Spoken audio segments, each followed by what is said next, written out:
Hi hello welcome back to ఇతరం కథలు. Please ముందుగా వీడియోకి ఒక చిన్న లైక్ చేయండి. లైక్తో పాటు హైప్ ఇవ్వండి. ఈరోజు కథ నువ్వే నా శ్వాస పార్ట్ 125. కథను రచించిన వారు అనురాధ గారు, వాయిస్ ఓవర్ శ్వేత. ఇక లేట్ చేయకుండా స్టోరీలోకి వెళ్ళిపోదాం. విక్రమ్ని మధుసూదన్ గారు పిలిచి అన్నీ వివరంగా చెప్పారు. తాము అంతా ఎలా భైరవపురం చేరుకోవాలో ఒక ప్లాన్, అలాగే అందుకు కావలసిన ఏర్పాట్లు సిద్ధం చేశారు. విక్రమ్కి అంతా అర్థమైంది. ఆయన చెప్పిన విధంగానే నడుచుకుంటూ ఉన్నాడు. విక్రమ్ అలాగే అభిరామ్ ఆఫీస్లో ఉన్న గుంటనక్క ప్రసాద్ని, అలాగే ఇంకో ఇద్దరు దొంగల్ని అరెస్ట్ చేశాడు. వాళ్ళని పట్టించింది సురేంద్ర. విక్రమ్ సురేంద్రకు చెప్పాడు క్షేమంగా ఉంది అని. సమయానికి అక్కడికి చేరుస్తామని. సురేంద్ర చాలా సంతోషపడ్డాడు. ఆమె క్షేమంగా అభిరామ్ దగ్గర ఉండడం అతనికి రిలీఫ్గా అనిపించింది. విక్రమ్ రాజేష్ని పిలిచి అక్షిత అలాగే మైథిలి గారు ఇండియా వస్తున్నారు, వాళ్ళని జాగ్రత్తగా తాము చెప్పిన చోటికి చేర్చాలి అని, వాళ్ళు ఎయిర్పోర్ట్లో ల్యాండ్ అవ్వగానే వాళ్ళని ప్రొటెక్ట్ చేస్తూ ఎవరు చూడకుండా జాగ్రత్త పడాలని, ఎంతో అప్రమత్తంగా ఉండాలని వివరించి చెప్పి పంపారు. అక్షిత మైథిలి గారిని తీసుకొని ఇండియా చేరుకుంది. ఆవిడకి అంజలి అభిరామ్ కోసమే కాకుండా సురేంద్ర కోసం కూడా దిగులుగా ఉంది. సురేంద్ర తాను చేసిన మోసంకి ఎంతగానో కుమిలిపోతూ ఉంటాడు. వాడు తల్లి ప్రేమపై నమ్మకం కోల్పోయి మరింత క్రూరంగా మారి ఉంటాడు. వాణ్ణి ఆ భూపతి మరింత చెడ్డవాడిగా మార్చేసి ఉంటాడు. ఒక కొడుకుగా వాణ్ణి నేను ఎప్పటికీ చేరుకోలేను అని విచారిస్తూ ఇప్పుడు ఎన్ని అనర్థాలు జరుగుతాయో అని బాధపడుతున్నారు. ఆవిడెవరికీ కనిపించకుండా ఒక చోటికి రాజేష్ సహాయంతో చేరుకున్నారు. అక్కడే మంగరాజు, ముష్టి, విచిత్ర ఉన్నారు. వాళ్ళక్కడికి వచ్చిన అరగంటకు విక్రమ్, మధుసూదన్ గారు వచ్చి ఆవిడకి అన్నీ వివరం చెప్పారు. ఈరోజు రాత్రి మనమంతా ఏం చేయాలో అన్ని విషయాలు చెప్పేసి ఆమె సురేంద్ర కోసం కంగారు పడాల్సిన అవసరం లేదని భరోసా ఇచ్చి ధైర్యంగా ఉండాలని చెప్పారు. వాళ్ళు ఇండియా చేరడానికి ఒకరోజు ముందు జరిగిన సంఘటన. ఉద్యానవనంలో ప్రేమ పక్షులు ఎంతో పరవశంగా విహరిస్తూ ఉన్నాయి. అంజలి, అభిరామ్ ప్రేమలో మాధుర్యం పొందుతూ తమని ఎవరు ఇబ్బంది పెట్టకుండా ఉండడంతో పొల్యూషన్, శబ్ద కాలుష్యం లేని ఆ ప్రశాంత వాతావరణంలో హాయిగా ఎంతో ప్రశాంతంగా ఒకరికొకరు అన్నట్టు 11 ఏళ్ల ఎడబాటుని ఈ కొద్ది రోజులు భర్తీ చేసుకుంటూ ఎటువంటి ప్రేమ జంట అయినా సరే తమలా గడపాలనేలా అందిస్తున్నారు. వాళ్ళకి ఇండియా వెళ్లాల్సిన సమయం వచ్చిందని తెలుసు. అందుకే కాస్త విచారం. ఆ ఇద్దరు ఒక గ్రీన్ గ్రాస్ ల్యాండ్పై వెల్లికిలా పడుకొని ఒకరిచే ఒకరు పట్టుకొని సూర్యుని కాంతిలోని వెచ్చదనాన్ని ఆస్వాదిస్తూ చల్లని మంచు పొరలు తొలగించుకుంటూ ఉన్నారు. అంజలి తన్మయంగా అభిరామ్ వైపు చూసి, బావా, ఇవాళ సాయంత్రం మనం ఇక్కడి నుండి పయనం కావాలా, తప్పదా అని అడిగింది. అభి చిన్నగా నవ్వి అవును రాణిగారు అన్నాడు. ఆమె విసుగ్గా చూసి నాకైతే ఇక్కడ నుండి వెళ్ళాలని లేదు, ఎంతో హాయిగా ఇక్కడే మనం ఇద్దరం జీవితాంతం ఇలాగే ఉండిపోవాలనుంది. ఇక్కడ ఎటు చూసిన ప్రకృతి అందం, అమాయకత్వం తప్ప స్వార్థం, మోసం, కుట్ర, కుతంత్రాలు లేవు. ఎంతో స్వచ్ఛమైన ఈ ప్రదేశం కంటే విలువైనది ఏదీ లేదు అనిపిస్తుంది. అందుకే నేను రాను, ఇక్కడే ఉంటాను. నువ్వు నన్ను విడిచి వెళ్ళకు, ఇక్కడే ఇలాగే ఉండిపోదాం. నాకు ఇంకేం యువరాణి పదవి అవసరం లేదు అని వేడుకుంటూ అతని కళ్ళలోకి చూస్తూ కంటతడి చేస్తూ అడిగింది. అభి ఆమెను గట్టిగా హత్తుకొని చిన్నగా నవ్వుతూ, అంత నచ్చిందా ఇక్కడ? నువ్వు ఇంతగా ఇష్టపడుతూ ఉంటే నాకు చాలా సంతోషంగా ఉంది తెలుసా. మా రాణి అమ్మకు ఈ ఉద్యానవనం నచ్చడం నా అదృష్టంగా భావిస్తున్నా. కానీ మీ కర్తవ్యాన్ని మీరు విస్మరించకూడదుగా. రాణి గారు, మనం గడువు సమయానికి భైరవపురం చేరుకోవాలి. చట్టపరంగా నువ్వే యువరాణి శశిమేఘన అని నిర్ధారణ కావాలి. ఆ తరువాత అని చిన్నగా సిగ్గుపడుతూ ఆమె నుదుట చిరుముద్దు పెడుతూ, ఈ పసిడి బొమ్మని నా అర్ధాంగిని చేసుకొని నా చేతులతో ఎత్తుకొని ఆలయంలో అఖండ జ్యోతి వెలిగించేందుకు ముహూర్తము సిద్ధము చెయ్యాలి. నిజానికి ఆ రోజు కోసమే నేను ఎదురు చూస్తూ ఉన్నా. నా కోసమే కాదు, మన ఊరు ప్రజల శ్రేయస్సు కోసం మనం వెళ్ళి తీరాలిగా అని ఆమె కళ్ళలోకి ఎంతో ప్రేమగా చూస్తూ చెప్తుంటే అంజలి పరవశించిపోయి అతనికి సొంతం కానున్న తన జన్మ ధన్యం అనుకుంటూ పైకి కోపం నటిస్తూ, అంతేనా, ఈ యువరాణి అజ్ఞానాన్ని తిరస్కరిస్తున్నావా? నా మాట వినవా? అయితే నా కోపం తెప్పించావు యువరాజా. మీరు నా ఇష్టాన్ని ఒప్పుకోకుండా తప్పు చేస్తున్నారు. ఈ రాణి అమ్మకి కోపం వచ్చింది. నేను ఇక్కడే ఉంటా, ఎక్కడికి రాను అంటూ అలిగినట్టుగా మొహం తిప్పుకొని అక్కడి నుండి వాటర్ వాల్ వైపు వడివడిగా వెళ్ళిపోయింది. అభి నవ్వుతూ, అయ్యో యువరాణి గారికి కోపం వచ్చింది, అలక తీర్చాలి అని ఆమె వెంట వెళ్ళి వెనక నుంచి ఆమెను హత్తుకొని గిరాగిరా తిప్పుతూ ద్రాక్ష తోట వైపు తీసుకువచ్చి గ్రేప్ ప్లాంట్ మధ్య పడేసి ఆమె మీదకి దూకి అతని చేతికి అందిన ద్రాక్షగుత్తి అందుకొని ఆమె మీదకి విసిరాడు. అంజలికి కళ్ళు తిరిగినట్టయింది. ఆమె నేలపై పడి ఆయాసపడుతూ అతని ప్రవర్తనకి ఒకంత ఆశ్చర్యానికి లోనవుతూ, ఎంత ధైర్యం నీకు? ఈ యువరాణిపై దాడి చేస్తావా? నన్నే పళ్లతో కొడతావా ఏంటి? ఫ్రూట్స్తో ఐస్ చేద్దాం అనుకుంటున్నావా? నెవర్. నీ వల్ల కాదు. ఇక్కడ శశిమేఘనగా మారిన అంజలి ఏమనుకుంటున్నావో అంటూ పక్కకి తప్పుకొని వెళ్ళాలి అనుకుంది. అభి నవ్వుతూ ఆమెను హత్తుకొని, ఇంకో ద్రాక్షగుత్తి అందుకొని, ఎక్కడికి వెళ్తారు యువరాణి గారు? ఇవాళ మీ అలక తీర్చాల్సిందే. ఈ యువరాజు ప్రతిభ చూసి మెప్పించాల్సిందే. చూడండి నా మాయ అంటూ ఆమె భుజంపై ద్రాక్షరసం పిండి శుతిమెత్తని పంటిగాటు పడేటట్టు చుంబించాడు. అలాగే తీయని అనుభూతిని రుచి చూస్తూ ఆమెలో తెలియని వింత అనుభవంని కలిగించాడు. అంజలి మొగ్గలా ముడుచుకుపోతూ అతని చర్యకు అవాక్కయ్యి, ఏం చేస్తున్నావు? ఇది చీటింగ్, నన్ను వదులు అంటూ విదిలించుకొని ముందుకు వెళ్ళబోతే అభి ఆమె చేయి పట్టుకొని వెనక్కి లాక్కున్నాడు. ఆమె ప్రాణం జివ్వుమంటున్నాగా ఉంది. తన పట్టు సడలకూడదు అని ఆమెలో కలుగుతున్న భావోద్వేగాన్ని బయట పెట్టకుండా ఉండాలి అని ప్రయత్నించి తన వల్ల కాక అతని చేతలకు మైమరిచిపోతూ, ఇంకా నా వల్ల కాదు అభి, ఏంటి నీ మాయ అని వెనక్కి తిరిగి అతన్ని గట్టిగా హత్తుకుంది. అభి నవ్వుతూ, అప్పుడేనా, ఇంకా ఉంది నా మాయ చూడు అంటూ అక్కడ ఉన్న పళ్ళన్నీ చేతపుచ్చుకొని ఆమె మీద అతని మాయ చూపుతూ అక్కడి పండ్ల రసంతో పసిడి బొమ్మ లాంటి అంజలిని అభిషేకిస్తూ పూర్తిగా అతని దారిలోకి తెచ్చుకొని అణువణువు తడిపి ముద్ద చేసి ముద్దులతో ముంచెత్తి అతను ఎలా చెప్తే అలా వింటాను అనేలా దారిలోకి తెచ్చుకున్నాడు అభిరామ్. అంజలి పరవశంగా మూలుగుతూ హాయిని ఆనందాన్ని ఒకేసారి ఆస్వాదిస్తూ చిన్న స్వరంతో అతన్ని వేడుకుంది. నా వల్ల కావడం లేదు బావా, ఇంకా చాలు. నేను నీ దగ్గర ఓడిపోయాను. నువ్వెలా చెప్తే అలా వింటాను.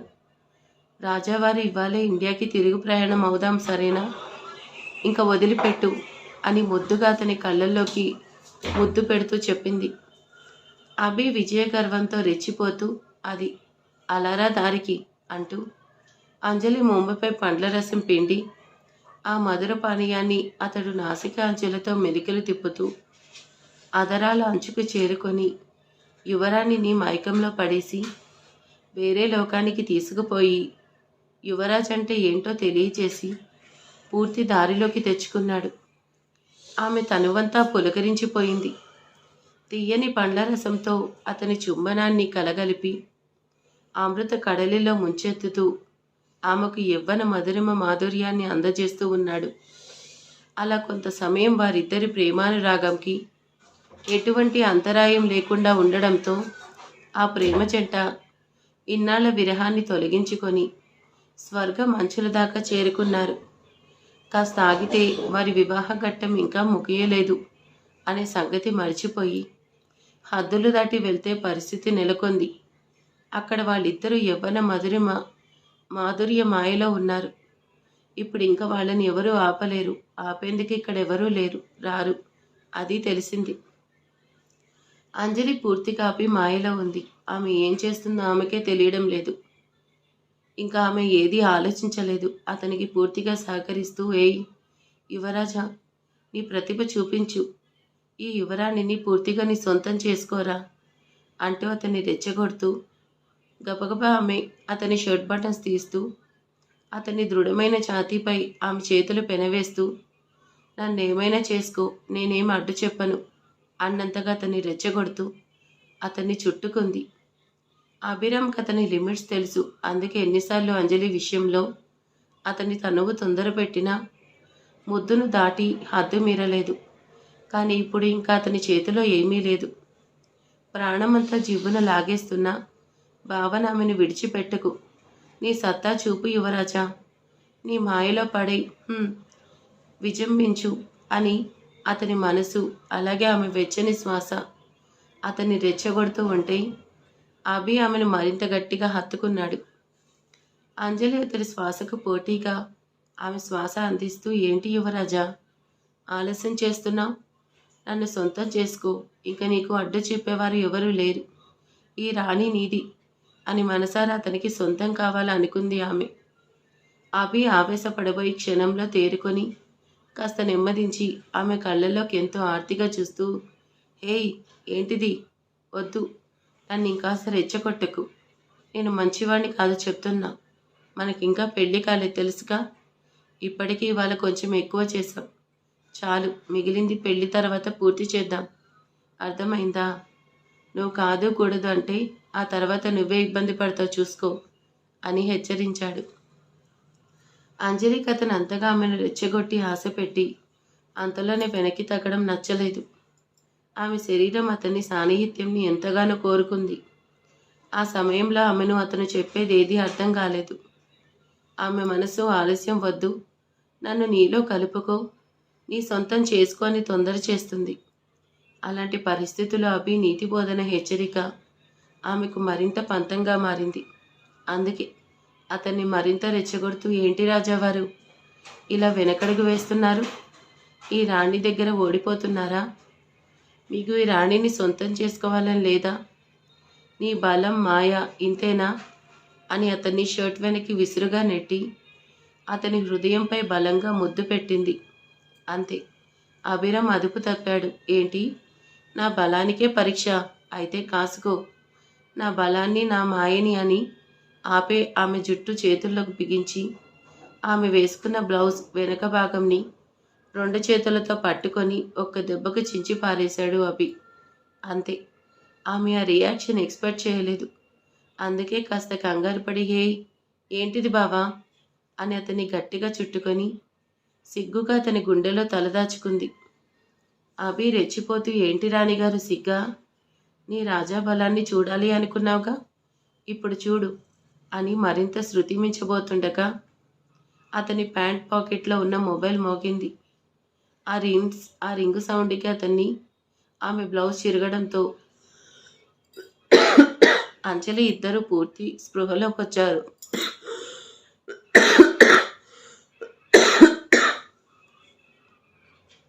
అభి అంజలిని చుట్టుకొని అతని ఒడిలో దాచుకొని చిన్నగా నవ్వుతూ ఫోన్ లిఫ్ట్ చేశాడు. అవతలి వ్యక్తి విక్రమ్ కాల్ చేస్తున్నాడు. రే అభి, మీరిద్దరూ ఈవినింగ్ ఫ్లైట్కి స్టార్ట్ అవుతున్నారుగా. ఇక్కడంతా సిద్ధం. మీరు వచ్చేసరికి అత్తయ్య అక్షిత కూడా ఇండియా వచ్చేస్తారు. అంతా ఒక చోటుకి చేరుకొని ఎలా భైరవపురం చేరుకోవాలనేది డిసైడ్ చేద్దాం. ఆలస్యం చేయకుండా వచ్చేయండి అని చెప్పి అన్నట్టు చెల్లెం ఎక్కడా ఉంది అన్నాడు విక్రమ్. అప్పటికే అంజలి ఎంతగానో సిగ్గుపడుతూ అభిరామ్ని గట్టిగా హత్తుకొని అవస్థపడుతూ మాట్లాడలేక ఫోన్ పెట్టి, నాకు చాలా ఇబ్బందిగా ఉంది బావా అని వేడుకుంటూ ఉంది. అభి విక్రమ్ ప్రశ్నకు సమాధానం చెప్పలేక తడబడుతుంటే విక్రమ్ అర్థం చేసుకొని, రే నా చెల్లెలు జాగ్రత్త, ఆమెను ఇబ్బంది పెట్టకు సరేనా, త్వరగా వచ్చేయండి, ఇక్కడంతా మీకోసం ఎదురు చూస్తూ ఉన్నారు అని నవ్వుతూ ఫోన్ పెట్టేశాడు విక్రమ్. అంజలికి ఇప్పుడు పూర్తిగా అర్థమైంది కొన్ని క్షణాల ముందు తాను ఎంత పెద్ద పొరపాటు చేయబోయిందో. అందుకిప్పుడు ఇబ్బంది పడుతూ అతనికి దూరంగా జరిగి, వద్దు బావా తప్పు, ఇంక మనం అర్జెంటుగా ఇండియా వెళ్ళాలి, అందుకు రెడీ అవ్వాలి అంటూ నేలపై నుంచి లేచి తమ హోంలోకి వెళ్ళాలి అనుకుంది. కానీ ఆమె డ్రెస్ పరిస్థితి దారుణంగా ఉంది. అంతా అభిరామ్ వల్లనే అని అతని వైపు కోపంగా చూస్తూ నేలపై పడి ఉన్న ఓణి చుట్టుకొని, ఇప్పుడు ఎలా నా రూమ్ వరకు వెళ్ళేది, చూడెలా చించేశావో అని ఎంతో బాధగా చూసింది. అభిరామ్ ఆమెకి చేరువగా వచ్చి, సారీరా, అంతా నీ పొరపాటే, నన్ను నువ్వేగా రెచ్చగొట్టావు, లేకుంటే నేను ఇలా చేసేవాణ్ణి కాదు తెలుసా అని అతని షర్ట్ ఆమెకు వేసి భుజం చుట్టూ చేతులు వేసి ఆమెను ఎత్తుకొని బెడ్రూమ్ వరకు తీసుకువెళ్ళి, ఫ్రెష్ అయ్యిరా, మనం వెళ్లాల్సిన సమయం వచ్చింది అని సిద్ధం చేశాడు. అంజలి గదిలోకి వెళ్ళి అభిరామ్ చిలిపి పనులు గుర్తు చేసుకుని నవ్వుకుంటూ చల్లటి నీళ్లతో స్నానం చేసి నార్మల్ అయ్యి బయటకు వచ్చి రెడీ అయ్యి తన గమ్యంకి సిద్ధమైంది. ఇప్పుడిద్దరూ నార్మల్ అయ్యారు. ఇంకా అల్లరి పనులు కాదు, తమ కర్తవ్యాన్ని మొదలు పెట్టాలని రెడీ అయ్యి ఇండియా ఫ్లైట్ ఎక్కారు. వాళ్ళిద్దరూ ఆ ప్రదేశం విడిచిపెట్టి వెనక్కి వస్తున్నప్పుడు అనుకున్నారు, మళ్ళీ ఇక్కడికి వస్తాం, మా జీవితంలో అత్యంత ముఖ్యమైన గడియలు ఇక్కడే మొదలు పెట్టాలి, ఆనందంగా కొన్నాళ్ళు ఇక్కడే గడపాలి. అంతకంటే ముందు తమని నమ్ముకున్న ఊరి ప్రజల నమ్మకాన్ని, విజయరాఘవ గారి ఆశయాన్ని నెరవేర్చాలని నిర్ణయించుకున్నారు. భూపతి కళ నెరవేరబోతుంది. ఆ రోజు రానే వచ్చింది. ఇంతవరకు ఆ సూర్యతేజ కానీ వాడి బాబు రాజశేఖరం కానీ అడ్రస్ లేరు. నేనే శశిమేఘనాన్ని అంజలి తనకి ఎదురొచ్చి ఏమీ చేయలేదు. దానికి సాయం చేయడానికి ఎవరూ లేరు. పైగా దాన్ని ఎవరు దాచారో తెలియడం లేదు అని ఎంతో ధీమాగా ఉన్నాడు. కానీ కాస్త ఆలోచిస్తూ అతను అనుకుంటున్నాడు, ఒకవేళ ఇన్ని రోజులుగా కిడ్నాప్ కాపాడిన ఆమెను ఎవరైనా ఇక్కడికి తీసుకువస్తారేమో, తనని ఓడిస్తారేమో అనే చిన్న సందేహం భూపతిలో, అతనిలో ఉంది. అందుకే శక్తి సిద్ధులను మంది మొత్తాన్ని అక్కడ నది చుట్టూ, ఊరి వాళ్ళ ఇళ్ళ చుట్టూ, ముఖ్యమైన ప్రదేశాల చుట్టూ కాపలా పెట్టించాడు. రే శక్తి అని అతన్ని పిలిచి, రేపు ఉదయం నుంచి పుష్కర స్నానాలు మొదలు కానున్నాయి. దేశం నలువైపుల నుండి భక్తులు ఇక్కడికి తరలి వస్తారు. వాళ్ళని అడ్డుకోవడం కుదరదు. 12 ఏళ్ల తర్వాత వస్తున్న పుణ్యనది పుష్కరాన్ని మనం ఆపలేం. పైగా అధికారులు ఊర్లోకి వస్తారు. నది స్నానంకి, దైవ దర్శనానికి ప్రభుత్వం వారి అన్ని వసతులు ఏర్పాటు చేస్తారు. అలాంటప్పుడు వచ్చే వాళ్ళని మనం అడ్డుకోలేం. కాకుంటే ఎంతో జాగ్రత్తగా వచ్చే వాళ్ళని కనిపెట్టండి. ఎక్కడా పొరపాటు జరగకుండా జాగ్రత్త వహించాలి. నది దాటి బయట వాళ్ళు ఎవరైనా ఇక్కడికి వస్తే వివరం తెలుసుకుని వాళ్ళలో అభిరామ్కి సంబంధించిన వాళ్ళు కానీ, ఆ యువరాణి శశికి సంబంధించిన వాళ్ళుగా నీ అన్నట్టు అనిపిస్తే, అనుమానం వస్తే వెంటనే వాళ్ళని మాయం చేసి లేపేయండి.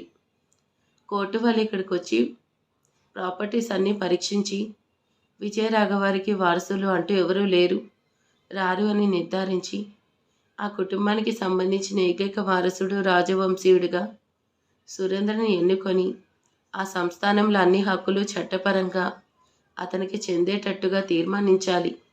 పట్టం కట్టాలి. ఆ తర్వాత ఎవరు వచ్చినా చచ్చినా ప్రయోజనం ఉండదు. అంతా నా సొంతం అవుతుంది. అప్పుడు ఈ ఊరు నాది, ఊరిలో వాళ్ళ బ్రతుకులు నావి. చివరికి గుడిలో దేవుడి నిధి అంతా నాదే. నా సురేంద్రకి ఇంక ఎటువంటి లోటు ఉండదు. అందుకోసమే నేను ఇన్ని దారుణాలు చేశాను అని వివరం చెప్పి పంపించి, భూపతి ఎంతో ఆశగా రేపటి కోసం ఎదురు చూస్తూ ఉన్నాడు. లాయర్కి అంతా అయోమయంగా ఉంది. ఎంతో ఆశగా ఊరి ప్రజలు ఎదురు చూస్తూ ఉన్నారు. అంతలో ఎన్నో ఘోరాలు జరిగిపోయాయి. విక్రమ్ బాబు మరణం, యువరాణి అపహరణ, సూర్యతేజ అస్తవ్యస్త, ఇవన్నీ అతనికి అంతు చిక్కని సందేహాలను వ్యక్తం చేస్తున్నాయి. ఎక్కడో సరిలేదు అనిపిస్తుంది. విక్రమ్ బాబు సామాన్యుడు కాదు. అంత తేలిక తన ప్రాణాలు పోగొట్టుకుని అసమర్థుడు కాదు. అలాగే యువరాజు సూర్యబాబు కొరకు విక్రమ్ బాబు ముందే చెప్పాడు. అతను తలచిన కార్యం నెరవేర్చేందుకు నిప్పులను సైతం పిండి చేసే, సుబ్బులను సైతం ముంచేసే ఆవేశం, అంగబలం గలవాడు. సూర్యతేజ అతను అనుకున్నాడు అంటే సాధిస్తాడు. అతని చెంత ఉన్న యువరాణిని వేరెవరో దాచిపెట్టడం అంటే అది సామాన్యమైన విషయం కాదు.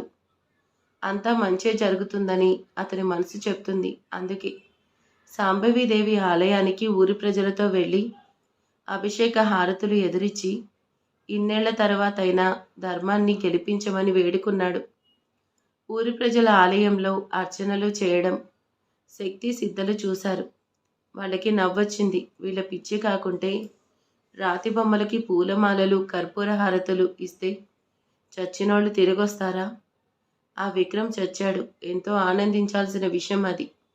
అలాగే ఆ యువరాణిని పట్టపటేనుగుపై తెచ్చి ఎవరైనా పెడతారా? పిచ్చినాయాళ్ళు. ఈ భైరవపురం ప్రజలకి తెలివి లేదు.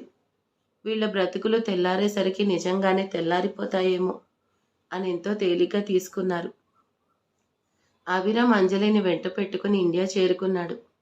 అంతా కలిసి ఒక చోట చేరి 4 దిక్కులుగా విడిపోయి తాము అనుకున్న ప్లాన్ ప్రకారం యువరాణిని గమ్యం చేర్చాలని వ్యూహం సిద్ధం చేసుకున్నారు. డిఐజీ గారు అతని సిబ్బందులు సగం వైపు అతను చూసి పోలీసు వాళ్ళు సత్తా చూపాలని, జడ్జిమెంట్ ఇచ్చే కమిటీతో ఊర్లోకి అడుగు పెట్టాలని చూస్తూ వ్యూహానికి సిద్ధమయ్యారు. విక్రమ్ మళ్ళీ సికిందర్గా మంగరాజు బడాసింగ్గా వేషం మార్చి వాళ్లతో తమ ఫ్యామిలీని వెంట పెట్టుకొని పుష్కర స్నానం చేసేందుకు వస్తున్నట్టు వేషాలు వేయించి సిద్ధం చేశాడు. విక్రమ్ అతనితో అతని కుటుంబం అంటే వినోద్ గారు, మంగరాజు, విక్రమ్ పేరెంట్స్, అంజలిని పెంచి పెద్ద చేసిన మీరా మదర్, అలాగే సునీత పేరెంట్స్, విచిత్ర పేరెంట్స్ అంతా కూడా ఒక వైపు చేరారు. అంతా వేషధారణ మార్చారు. అతను వాళ్ళని తీసుకుని గమ్యం చేరేందుకు సిద్ధంగా ఉన్నాడు విక్రమ్. ఇంకా రాజేష్తో అక్షిత, సునీత, ముష్టి, విచిత్ర ఉన్నారు. వాళ్ళు కూడా ఎంతో తెలివిగా వ్యవహరించి ఊర్లోకి చేరాలని ప్రెస్ వాళ్ళ గెటప్స్తో రెడీ అయ్యి అక్కడికి చేరేందుకు చూస్తున్నారు.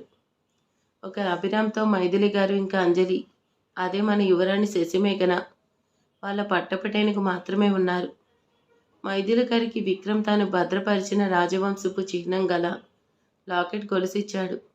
ఆవిడది అభిరామ్ చేతికిచ్చి అంజలి మెడలో వెయ్యమని ఆదేశించారు. అంతా సంతోషంగా చూస్తూ ఉండగా అభి అంజలి మెడలో లాకెట్ వేసి ఎంతో ఆనందానికి లోనయ్యాడు. ఆ ముగ్గురు మాత్రం అందరికీ కనిపించేట్టు ఊర్లోకి ప్రవేశించకుండా రహస్యంగా వెళ్లాలని నిర్ణయం తీసుకున్నారు. వాళ్ళ వెనక కొంత పోలీస్ బలగం ఉంది. వాళ్ళు తమ వెంట ఉన్నట్టు అభిరామ్కి కూడా తెలియకుండా విక్రమ్ ఏర్పాట్లు చేశాడు. ప్రతి ఒక్కరి చెంత కొంత పోలీస్ సిబ్బంది ఉన్నారు, కానీ వాళ్ళంతా నార్మల్ భక్తుల్లాగా పుష్కర స్నానంకి శాంభవీదేవి దర్శనానికి వస్తున్నట్టుగా సిద్ధమయ్యారు. చూసే వాళ్లకు సందేహం లేకుండా ఉండేలా జాగ్రత్త చర్యలు తీసుకుంటున్నారు. అభిరామ్ వాళ్ళు ఊరిలోకి ఒక రహస్య మార్గం గుండా వెళ్ళాలి అనుకున్నారు. మిగిలిన వాళ్ళు నదీ మార్గం గుండా వెళ్ళాలి. అందుకు కూడా ఒక కారణం ఉంది. శత్రువుని కన్ఫ్యూజ్ చేయాలి. ఎటు నుంచి ఎవరు వస్తున్నారో అర్థం కాకుండా చూసుకోవాలి అనంతా ముందుగా ప్లాన్ చేస్తున్నారు. అంతా కోయంబత్తూరు పరిసరాల్లో 4 దిక్కులుగా విడివడి ఎంతో అప్రమత్తంగా ఒక ప్లాన్గా భైరవపురం పయనమయ్యారు. కాకుంటే వాళ్ళు అక్కడికి చేరుకునే సమయానికి జడ్జి గారు, అధికారులు, అక్కడి పెద్దలు, పోలీస్ వాళ్ళు అంతా యువరాణి ఆగమనం కొరకు వేచి చూస్తూ ఉంటారు. వాళ్ళకి ఉన్న గడువు అంటే 9వ తారీఖుకి సాయంత్రం 5:30 యువరాణిని ఆ సంస్థానంలో నిలబెట్టి తీరాలి. లేకున్నా అక్కడ ప్రజల శ్రేయస్సు దృష్ట్యా, అలాగే అధికారపర వారసత్వంగా నిర్ధారణ చేసి సురేందర్ని వారసుడిగా ప్రకటించి పట్టం గడతారు. అది తెలిసిందే. శశిమేఘన పుట్టినరోజు ఈ 9వ తారీఖుకి. పుట్టిన సమయం 5:30. రేపు రాబోవ కాలం ఆమెకు ఆ సమయానికి 18 సంవత్సరాల వయసు, మేజర్ అధికారం వస్తాయి. అందుకే వీలునామా ప్రకారం తీర్పు ఆ రోజుకి నిర్ణయించారు కోర్టు వారు. కానీ ఆమె ఆ సమయానికి చేరుకోవాలి, లేదా ఇన్నేళ్ల కష్టం వృధా అయ్యి అనర్థం జరుగుతుంది. ఎక్కడా సందేహం లేకుండా 3 గ్రూపుల వాళ్ళు ఊర్లో అడుగు పెట్టారు. అక్కడెవరు వాళ్ళని సందేహించకుండా చూసుకున్నారు. సికిందర్ని చూసి శక్తి ఆనందంగా ఆహ్వానం అందించి, ఏంటి సికిందర్, మొత్తం ఫ్యామిలీతో వచ్చినట్టున్నావు అని అడిగాడు. అతను నవ్వుతూ, నీది ఊరి పుణ్యమా అని, నాది షాదీ పక్కా అయ్యింది బాయ్. పేపర్లో చూసాం ఇక్కడ పుష్కరాలు జరుగుతున్నాయి అని. పుణ్యమూ వస్తుంది, అలాగే నాది మొక్కు తీరుతుందని నమ్మి మొత్తం కుటుంబంతో సహా వచ్చేసా అని మస్కా కొట్టి వాడి సహాయంతోనే ఊర్లోకి అడుగుపెట్టాడు. అతని కుటుంబం మొత్తం అక్కడ అన్ని దిక్కులా స్ప్రెడ్ అయ్యి ఊరి వాళ్లలో నమ్మకం కలిగించే పనిలో ఉన్నారు. విక్రమ్ నెమ్మదిగా నాయరున్న చోటుకి చేరుకున్నాడు. సురేంద్రకంతా కంగారుగా ఉంది. ఎక్కడ సమస్య రాకుండా అభి అంజలిని ఊర్లోకి సమయానికి చేర్చాలి. అలా కాకుంటే నాన్న వాళ్ళని ఏదో చేసినట్టే అదే జరిగితే జడ్జి గారి ముందు నేనే అన్ని విషయాలు చెప్పి నా తండ్రితో సహా సగం శిక్ష భాగం తీసుకొని జైలుకు వెళ్తాను. ఊరి వాళ్లకు గవర్నమెంట్ వాళ్ళే సహాయం చేసేలా, అలాగే ఊరికి ఊరిలో ఆలయానికి న్యాయం చేస్తాను అని ఒక స్థిరమైన నిర్ణయం తీసుకున్నాడు. అభిరామ్ తల్లిని తనలో సగం అనుకుంటున్న యువరాణిని, వాళ్ళనే నమ్ముకున్న పట్టపు ఏనుగుని వెంట పెట్టుకుని కొన్ని సంవత్సరాల క్రితం తండ్రితో ఊహ తెలియని మరదలు చేయి పట్టుకొని అదే మార్గం గుండా ప్రాణాలు దక్కించేందుకు పయనమయ్యాడు. ఇప్పుడు మళ్ళీ అదే మార్గంలో సగం దూరం చేరుకొని మార్గం అంచున ఉన్న రేవులో విక్రమ్ సిద్ధం చేసి ఉంచిన పడవలో ఊరిలోకి చేరుకోవాలన్నదే వాళ్ళ ప్లాన్. ఆ ప్లాన్ ప్రకారమే విక్రమ్ తన దగ్గర ఉన్న సిబ్బందితో అభిరామ్ చెప్పిన గుర్తులు ప్రకారం వాళ్ళు వచ్చే చోటుకి పడవ సిద్ధం చేయించి ఉంచాడు. ఆ చీకటి స్వరంగ మార్గంలో నడుస్తుంటే అంజలికి భయంగా, ఏదో తెలియని గతకాలం జ్ఞాపకంగా కొన్ని సంఘటనలు ఎదురవుతూ ఉన్నాయి. అభి ఆమెను ఏనుగుపై ఎక్కించి, అంజలి భయపడకు, ఇప్పుడే నువ్వు ధైర్యం తెచ్చుకోవాలి, అర్థమైందా? నేను బయటకు అమ్మతో వెళ్తున్నా. నేనంతా సరిగ్గా ఉంది లేనిది చూసి నిన్ను పిలుస్తాను. అప్పటి వరకు గుహలోనే ఉండాలి.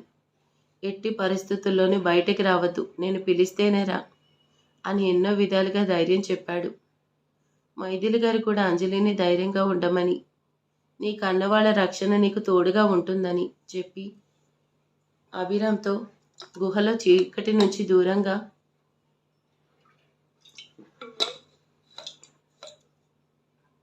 కనిపిస్తున్న వెలుగుని చూసి తాము రావలసిన గమ్యానికి చేరుకున్నామని నిర్ధారణ చేసుకుని ఆమెను ఆ ఏనుగుపై కూర్చుండబెట్టి బయటకు వెళ్లారు.